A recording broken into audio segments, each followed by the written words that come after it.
Տիկին Վարդանյան, սահմանային իրավիճակից տեղյակ եք վստահ եմ, ինչ կարող եք ասել ձեր գնահատմամբ, ինչու է Բաքուն արդեն 1 ամսից ավել, այսինքն ստաբիլ կայուն կրակում եւ կրակոցները ՊՆ-ն մեկ մեկնաբանում է որպես թիրախավորված, մեկը ոչ վտանգավոր, բայց ամեն դեպքում ձեր կարծիքով ինչով է պայմանավորված Ադրբեջանի այս քաղաքականությունը, ինչ նպատակ են իրենք հետապնդում եւ նախորդ թեմայի հետ կապված շատ կարճ դուք Երեկվանից իշխանությունից հնչում են դիրքորոշ հայտարարություններ եւ կարծիքներ, որ սա դաշնակցությունը կամ Հայաստան խմբակցությունը դիտավորյալ է անում, որովհետեւ ցեղասպանության քրեականացումը արդեն քրեական օրենսգրքով նախատեսված է եւ ձեր նպատակը այն է, որ այս նախագիծը բերեք, որպեսի հետո ԿՊ-ն դեմ քվեարկի եւ դուք ձեր մեղադրանքները հիմնավորեք այս տեղի ունեցածով, որ ահա տեսեք ուրանում են դավաճանությամբ են զբաղվում եւ այսպես շարունակ։ Քանի որ կա ամեն դեպքում այդ քրեականացումը քրեական օրենսգրքում, նախ իրենց այս մեկնաբանություններին խնդրեի արձագանքեք եւ եթե կա ինչու եք նորից բերում այդ նախագիծը։ Շատ լավ, շնորհակալություն հարցի համար։ Նախ եթե վախ այն է, որ դեմ կքվեարկեն, մենք կմեղադրենք, որ ուրանում են ցեղասպանություն, թող դեմ չքվեարկեն։ Դեպքում մեղադրանքներ չեն կարողանա հնչեցնել։ Ինչու ենք բերել նախագիծը։ Այո, երեկվանից ասում եմ, որ նման օրենք կա, բացարձակ սուտ է, մենք հենց փոփոխություն ենք առաջարկում են հոդվածում, որ իրենք ասում են կա, եւ հիմա կարդամ ամենակարևոր փոփոխությունը, որ ինչ փոփոխություն ենք առաջարկում։ Հայոց ցեղասպանությունը, ինչպես նաեւ Հայաստանի Հանրապետության կողմից կամ միջազգայինորեն ճանաչված ցեղասպանությունը կամ մարդկության դեմ ուղղված հանցագործությունները հրապարակայինորեն հերքելը, մեղմացնելը, հավանության տալը, արդարացնելը կամ դրանց վտանգավորության նսեմացնելը պատժվում է ու գրել ենք ինչ պատժով, այդ թվում նաեւ մինչեւ 3 տարի ազատազրկում։ Այս հոդվածը չկա։ Հայաստանի քրեական օրենսգրքում կա այլ հոդված 136.1-ը, որով նախատեսվում է, որ ցեղասպանությունների ժխտումը ատելության սերմանման, ռասայական խտրականության հիման վրա է պատժվում։ Այսինքն, ավելի պարզ, եթե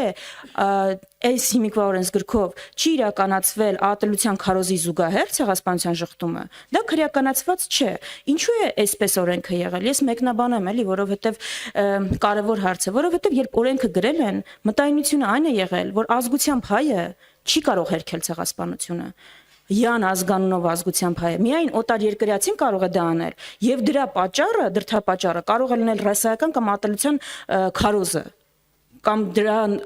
հիման վրա ցեղասպանության ժխտումը։ Մարդիկ չեն պատկերացրել, որ այլ պատճառով ուղակի ցեղասպանություն հերքել, ուրանալ հնարավոր է։ Դրա համար այն մի կետը չեն գրել եւ 2019-ին ենք մենք այս օրենքը առաջարկել։ Այսա ամբողջ պատմությունը։ Հիմա հասել ենք այն կետին, որ փաստացի ուղակի ցեղասպանությունը հարցականի տակ դնելու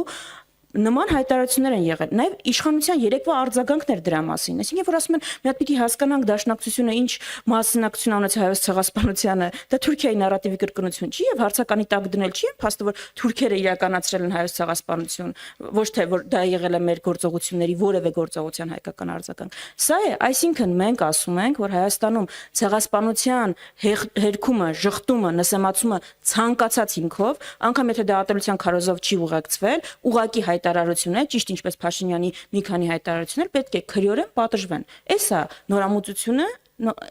այս շեշտադրումն է եւ դրա համար է արձագանքը այսքան ջղագրգիռ։ Ուրիշ խնդիր չկա։ Այո, հոդվածի երկրորդ մասը եղել է ռասայական ատելության հիմքով, խտրականության հիմքով ցեղասպանության ժխտումը, այո, քրեականացել է, մենք այդտեղ ոչ մի բան չենք արել այդ հոդվածի այդ մասի հետ։ Ինչ վերաբերում է Ադրբեջանից կրակոցներին, որովհետև Ադրբեջանը վերջին 5 տարում սովորել է, որ սպառնալիքի լեզվով խոսելու դեպքում, որ ահաբեկչական այդ թվում նաև տեղեկատվական ահաբեկչական արշավներ իրականացնելու պարագայում ինքը ստանում է ավելին, քան կարող էր պատկերացնել, որովհետև ինքը պարզապես պատերազմի սպառնալիքով անցած տարի Տավուշում ստացել է Տավուշյան առաջնագծի կազմաքանդում։ Հիմա եթե դա աշխատում է, եթե Նիկոլ Փաշինյանը իր թիմը վերցնում են դա մեր ժողովրդին վախեցնում են, սարսափեցնում են Ադրբեջանով եւ ասում են այլ ընտրանքը չկա, եթե սա չանենք, մեզ վրա հարձակվելուն ու պիտի զիջենք։ ինչու պիտի դա չօգտագործի Ադրբեջանը։ Դա է Ադրբեջանի պահանջները մեկը չեն, երկուսը չեն, դրանք չեն սահմանափակվել տարածքային որևէ պահանջով։ Միջանցքից սկսած Ադրբեջանի պահանջով տարածքային միջանցքից սկսած, մինչև ադրբեջանցիների բնակեցումը այստեղ իրենց բանակցային օրակարգի հերթական կետերն են։ Հայաստանի սահմանադրության փոփոխությունը, ԵԱՀԿ Մինսկի խմբի դիմել համատեղ լուծարման համար եւ այս